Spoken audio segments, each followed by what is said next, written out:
Wednesday this morning. I get to speak to people in the fashion industry, people who are making it big, people who are making an impact in the fashion industry, people who are making statements. This is definitely the place for you to be. Everything fashion. Okay, now today joining me for this conversation is Princess Denise Mensah, and she's an ex-beauty queen and national director of Miss Echo Ghana. Today we are focusing on beauty pageantry in Ghana, okay? And I'm glad that we are having this conversation because if you guys haven't heard, there are some issues going on in the beauty pageantry in Ghana. So Miss Grand Ghana, you know Miss Grand Ghana, the franchise, Miss Abna Ekwaba has decided to step down from Miss Grand Ghana because she thinks that any time, we are one step ahead of winning, something comes up, they don't give it to us. Only because thinking that maybe we are blacks, and so she's done her own thing, Miss Africana. There's a whole lot that is happening in the beauty pageantry industry here. Yes, the sizes, people saying that, oh, why is it that pageantry always focus on just slim ladies? Why not, thick ladies? Why not medium size? This, that. There's a whole lot that is happening, ladies and gentlemen. And I'm glad that we are having this conversation. Well, ladies and gentlemen, please help me welcome ex-beauty queen and national director of Miss Echo Ghana. She is Princess Denise Mensah. Hi. Hello. Good morning. Good morning. How are you doing today? I'm excited to be here today. I'm very happy that I'm here to talk about this topic because it's one topic that needs to be addressed in our industry. Definitely. Yes, so I'm excited to be here. Yes, and you showed up and showed out. Look at you. Oh my God. Oh my God. Let's get straight into it. But first of all, how's it been like handling the Ghana franchise here of Miss Echo? Okay, first of all, I would say it's been an honor. Not everyone gets the opportunity to actually organize pageantry, and there's so many pageantries here in Ghana. But having a pageant that is focused on ensuring that our community in Ghana is in its best state is, I would say, it's an honor for me. Yes, so Miss Eco basically deals in focusing on sustainability and also promoting SDG goals here in Ghana. So we have put up across certain initiatives that we are championing to ensure that we have a sustainable Ghana. Yes. That's amazing. Thank I love you. the fact that there's beauty and then there's brains and how we can make Ghana a better one. Exactly. Big congratulations on being able to hold down the franchise. Thank Before you. we get into the story, I'm sure you've been abreast with the issues that has been going on lately. Exactly. Since last week, Miss Grand Ghana. Yeah. So I'm glad that we are having this conversation. Miss Abena Ekwaba says that she's stepping down because she has realized that she puts so much effort, so she impacts so much into her contestants, especially from Ghana. She brings them, and we are all very much aware of how Faith Maria Porter to Ghana. Like everybody was expecting her to win, not just Miss Grand All Stars. And here we are. Yes. What do you think the problem is? Well, I think it's the same thing as you said. We put in so much work in the Ghanaian contestants, and then they go on to the international stage, and all of a sudden, they don't place as they supposed to place. And it's very troubling because personally, I think I had my contestant for Miss Eco Ghana this year travel all the way from Japan to come to Ghana. We did all the preparations that was needed. And we can attest to the fact that she did so well on the international platform. However, there was a situation where she didn't place, and it raised a lot of concerns because we all saw the work that she put in on the international stage. I think that it's a true statement. The international community has a certain perception when it comes to blacks. And I would say it's still something it's loud in them, even if they don't say it out loud. We can see from the way they choose their winners. If you look at all the big pageants, even Miss Universe, they also had a controversy. Same thing last year. Yes, everyone saw that Miss Côte d'Ivoire was supposed to win, but here lies the case where Mexico won. And we are not disputing the fact that Mexico wasn't good, but if you're looking at the standard, if you're looking at the performance, then we know that Miss Cote d'Ivoire put in more efforts, because every one of us can attest to it. So I would say that's what we are currently battling with. And with Abena's initiative, I would say it's a very good one. Her new initiative. Yes, that's Miss Africana. Yeah. Yes, coming together to ensure that the Africans are seen. I'm also looking forward to the fact that we Africans can also come together and then do this, because at the end of the day, when they see from the other side, when they see that we have come together to make sure that we're promoting our own queens, I think the narrative will change. Yes. So we just need to come together and unite as Africans. And that's what can actually help us change the narrative, because there's so much work that is being put. After you make payments of franchise, you have to get outfits, and there's so much pressure on both organizers and on the contestants.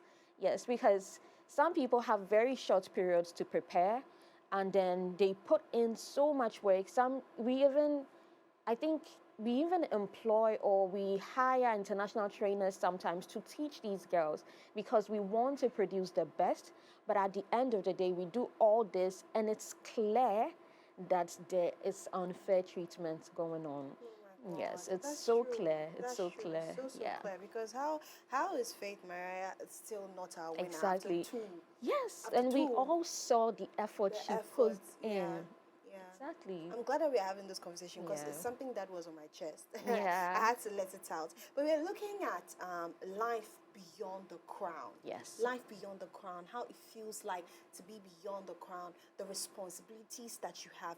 I can see you after competing in a pageant yourself. Life beyond the crown has been very busy. Yeah. Tell me personally, how has it Yes. been like life beyond the crown? Yes. Okay. So I would say that the true intention wasn't to start my own pageantry. I was more empowered after I had contested. I had the opportunity of contesting in about four different pageants. Which is? And so I did a school pageant, two of them. I was in University of Ghana, so I did two pageants. And then I did one, Beauty of Africa, and then Miss International pageants. Yes, so I went to the Philippines to contest in the Queen of International Tourism pageant. Yes, and I realized something. I was actually the only black girl there. So I was wondering, where are the other black girls? Yeah, so when I came back, I analyzed the situation. I tried to learn more on how I can make a difference, because I was empowered. I felt like there was something inside me that had to come out. And looking at the next girl, it gave me the strength to say, okay, but what I've learned, I can be able to impact it into the next person. And that's how come I started my own initiative. And I would say it was a lot of battling from the beginning, because I was now about to handle a franchise on my own, which included a lot. That is managing people, managing sponsorships, and ensuring that you bring out something that everyone can look up to. Yes, so I would say that after my pageantry, it opened my eye to see the bigger picture. But I've realized that most pageant queens in Ghana would receive the crown, and after, we don't see them anymore. And it's a problem.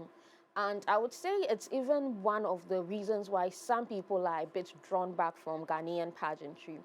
Yes, I think it's more than the crown. It is not just about having the crown on your head.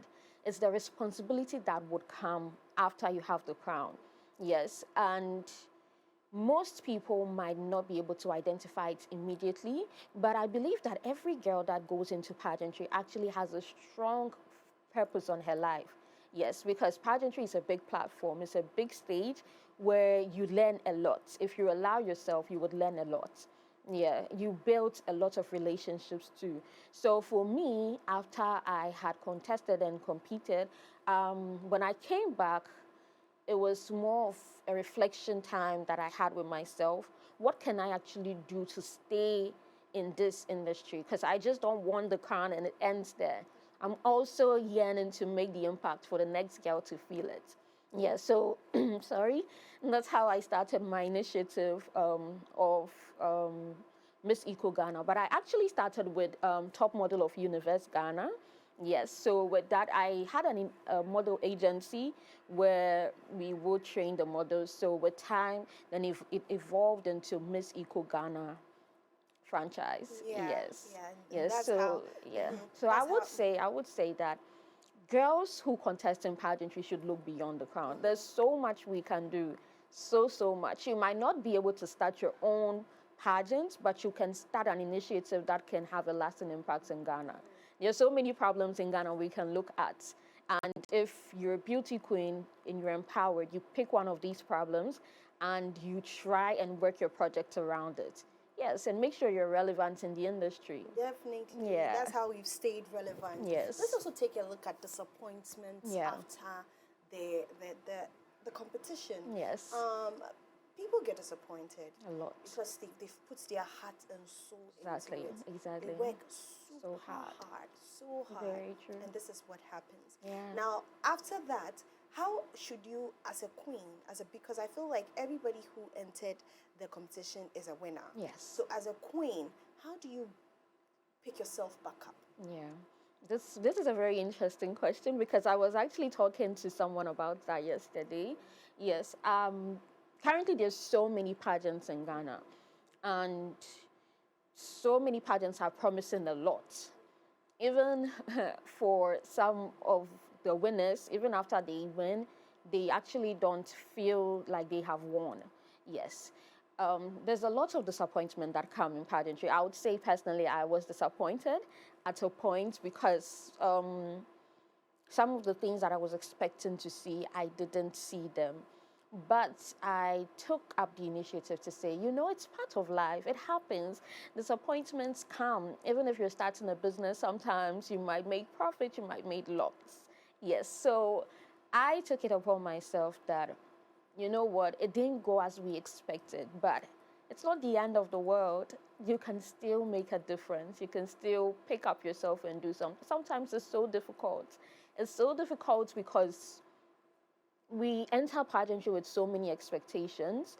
We do so much, getting votes, getting people to support what we are doing because most people don't buy in the Ghanaian pageant industry. But you see young ladies going as far as finding new initiatives to get votes, new initiatives to ensure that they are able to complete tasks. And then at the end of the day, it amounts to what's it's called disappointment. Yes, but I want us to also look at the other side.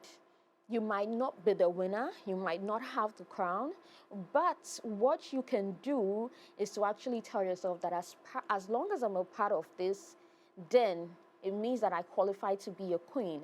It means that you qualify to have a certain kind of leadership position. And so with that, it's not just about the crown. You've actually bought your own vision, and then you are looking at how you can make that vision come to life. And that's where the difference would be.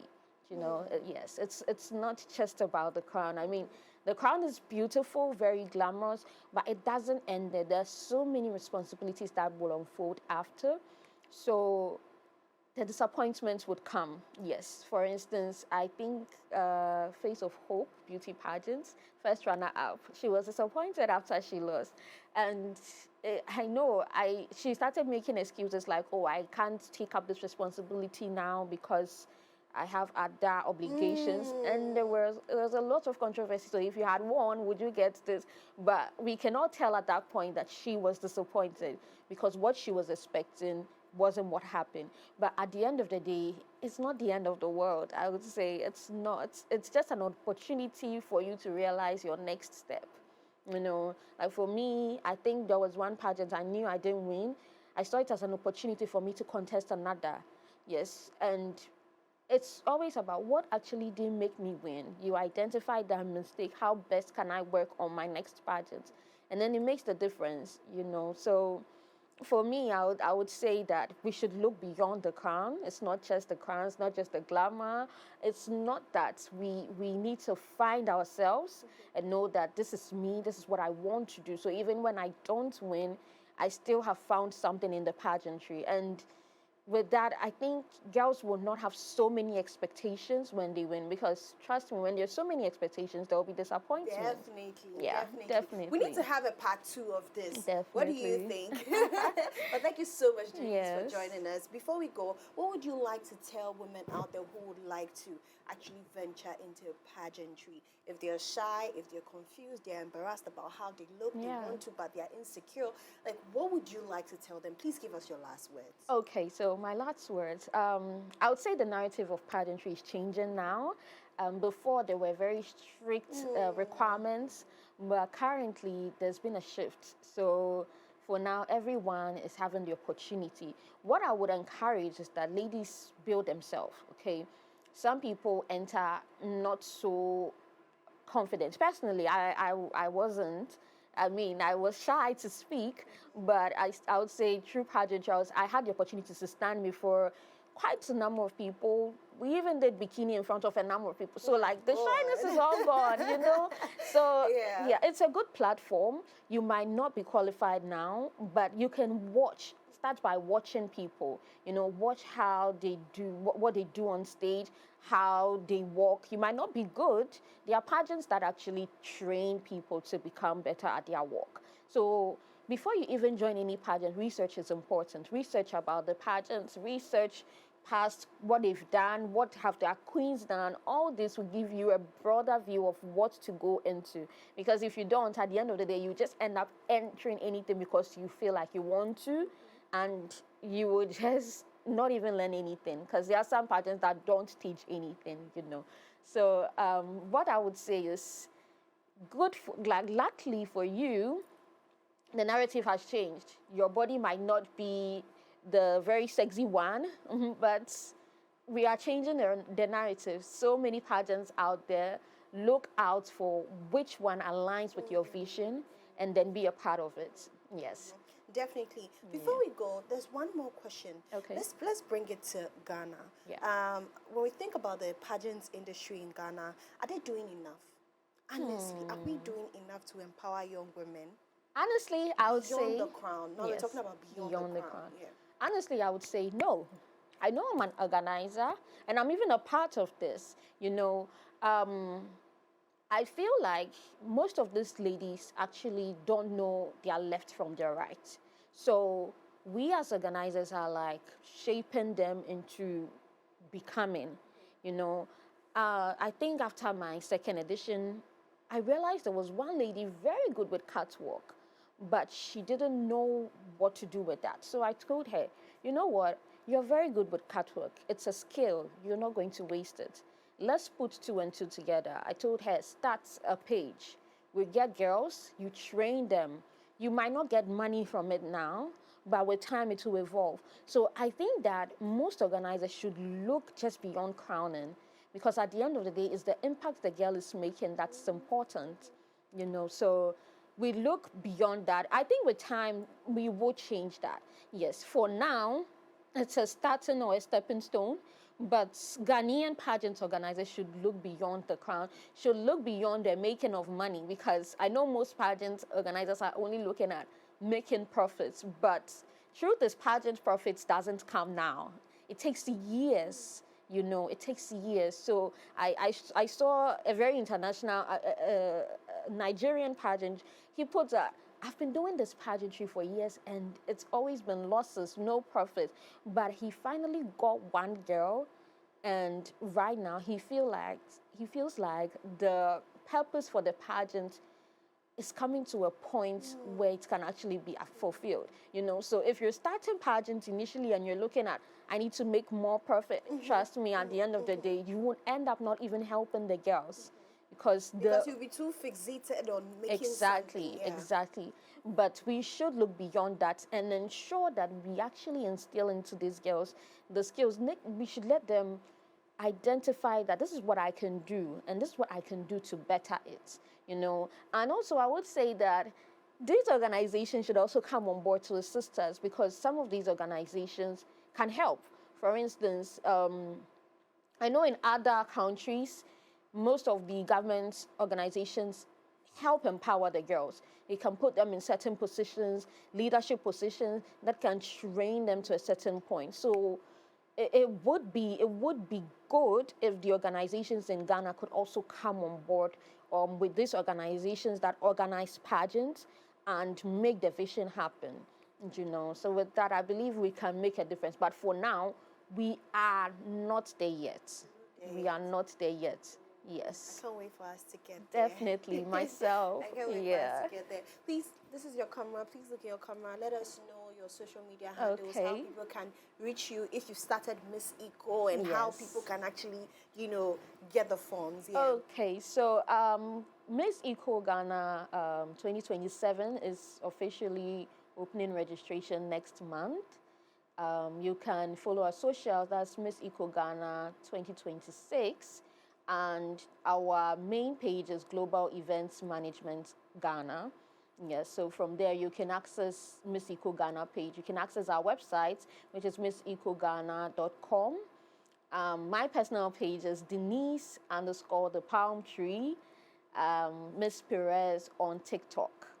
So we can get in touch, and then if you are interested in being a part, you can pick up your form next month and be a part of a change for sustainability next year, hopefully.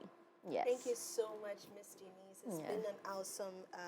It's been so awesome to have Very, you here, ladies and very. gentlemen. This is what we have for you today on Fashion Wednesday. We'll be back with more conversations with my favorite Ghanaian twins, AAA, Lali and Lola, for Fire and Flow concert. We'll be right back.